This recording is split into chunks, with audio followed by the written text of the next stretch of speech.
आपने खुला बोला है अब मुझे रघु पसंद नहीं है। हम कहते थे भाई हम तेरी यहाँ गालियाँ सुनने थोड़ी आए, हम तुझे देना शुरू कर दे फिर क्या इज्जत रह जाएगी भाई तेरी। और वहाँ क्या हुआ, जाते ही पूरा गेम मेरे हाथ में आ गया। अब रघु हो गया आग बबूला। ये टास्क आया था यार, मुश्किल कुछ नहीं था, मैं नहीं कर पाया। मुश्किल नहीं था, लोग क्या कर रहे हैं। मुझे अलग से बुला के, आशु तू मेरे हिसाब से नहीं चल रहा है। मैंने बोल, ये रियलिटी शो नहीं है, तेरे हिसाब से चलूंगा। कहानी में झोल है। ये रघु ऐसा दिखाता है अपने आप को, ऐसा है शो में भी ऐसा ही करता है। हाँ। और बाद में तो उसकी आदत में ही आ गए थे। ओके। सेम उसी जगह उनका भाई है राजीव। हाँ। कभी मैंने उनके मुंह से बहनी सुनी, तू नहीं सुनी। रणविजय के मुंह से कभी कुछ नहीं सुना। तो बस रघु था। और हम कहते थे भाई हम तेरी यहाँ गालियाँ सुनने थोड़ी आए, टास्क नहीं हुआ तो नहीं हुआ, और हम तेरी इज्जत करते हैं, तेरी गालियाँ सुने हम तुझे देना शुरू कर दे फिर क्या इज्जत रह जाएगी भाई तेरी। मतलब एक रियलिटी शो में वो फेक प्रिटेंड कर रहे हैं।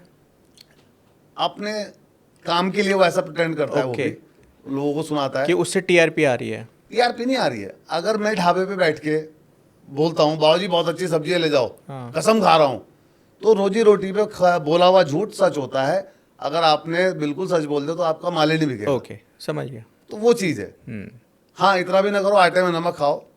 ये पता लगा 5 दिन पुरानी सब्जी है, तुमने लहसन मार मार के उसे जिंदा कर रखा है, फ्रेश है जी। पर मैंने एक आपके इंटरव्यू में सुना है आशु भाई कि आपने खुला बोला है कि मुझे रघु पसंद नहीं है। उसके व्यवहार से तो पसंद नहीं है। इसी वजह से। वजह ये है कि जब दूसरा रोडीज में मैं आप बता रहे जिसमें मैं गया, हाँ। तो उसमें एक सूरज नाम का लड़का भी गया था। सीजन 8 में। 8 है ना, मुझे Okay. सीजन नहीं पता। सूरज नाम का लड़का गया था, इन्होंने हमें भी बुलाया। और वहाँ क्या हुआ, जाते ही पूरा गेम मेरे हाथ में आ गया अगेन। अब रघु हो गया आग बबूला।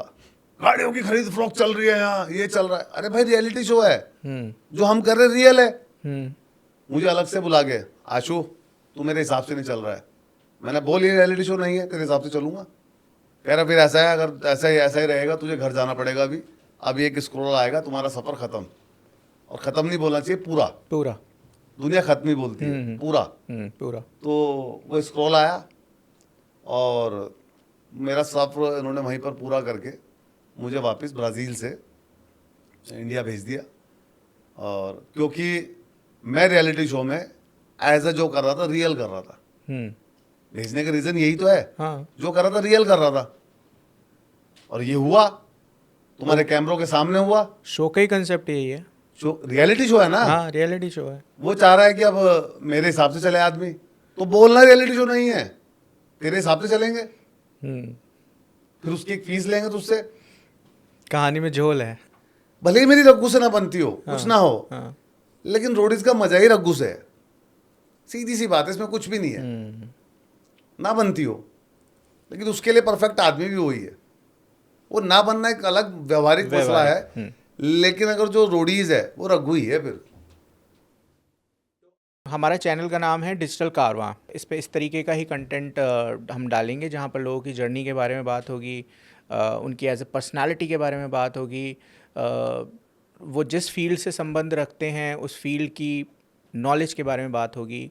तो आप इसे प्लीज़ सब्सक्राइब करें। Thank you so much.